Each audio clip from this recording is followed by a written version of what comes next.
You know that feeling when you're exhausted, the day's been long, your brain feels like it's running on fumes, and instead of picking something new to watch, you just hit play on the same show you've seen a dozen times.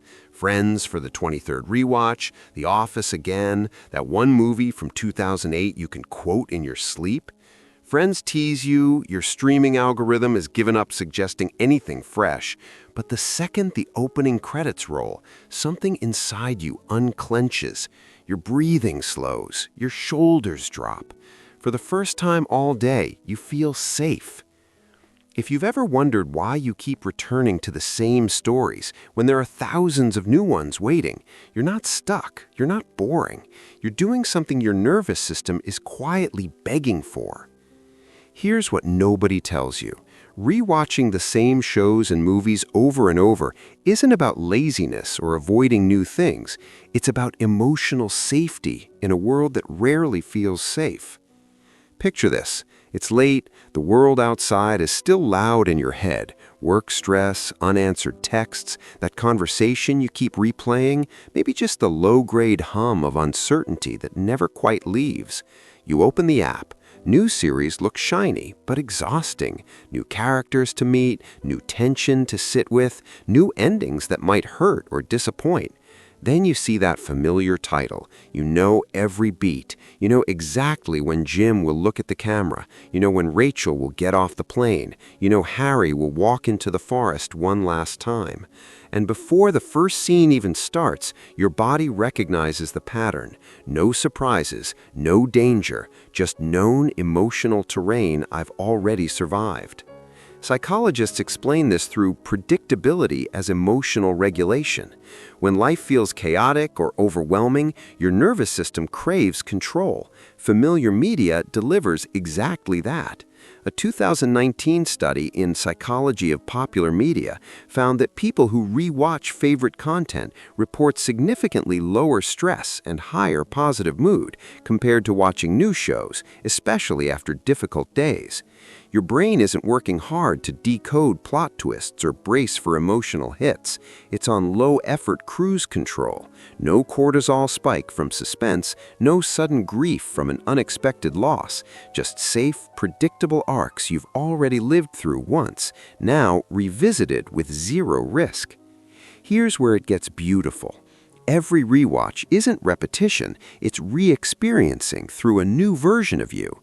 The same movie at 15 hits your heart differently at 25, at 35, at 50. First time, you're the kid running from responsibility. Later, you're the parent thinking about legacy. Later still, you're crying at lines you never noticed before because now you understand what time really costs. Psychologists call this narrative resonance with autobiographical memory. The story becomes a mirror reflecting not just the characters, but every age you've been when you've watched it.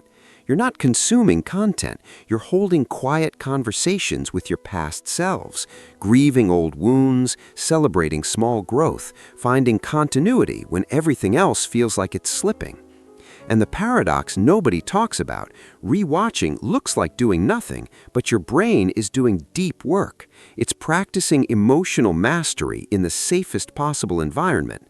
You're revisiting tension, joy, heartbreak, but this time with the certainty of knowing how it ends. It's controlled sadness, it's rehearsed hope, it's therapy disguised as entertainment. Researcher Christelle Russell found that people deliberately choose familiar media to regulate difficult emotions. When the world feels unpredictable, the known story becomes an anchor, a weighted blanket for your nervous system.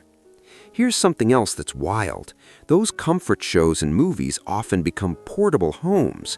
You remember who you watched them with, the sibling sprawled on the floor every Thursday night, the college roommate who quoted every line, the partner who fell asleep halfway through but still made you feel less alone. When you press play again, you're not just watching, you're time traveling. You're visiting those people, those eras, those softer versions of yourself. Sometimes you're grieving someone who's no longer in the room. Sometimes you're reminding yourself you made it through that chapter. Either way, it's memory work dressed up as comfort viewing.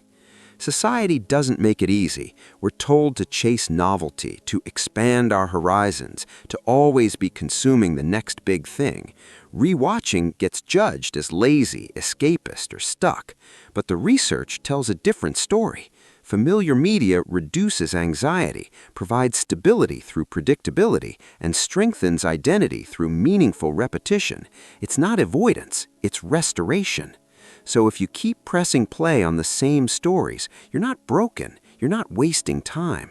Your brain is just doing what it evolved to do: seek safety, process emotion, revisit meaning on its own gentle terms.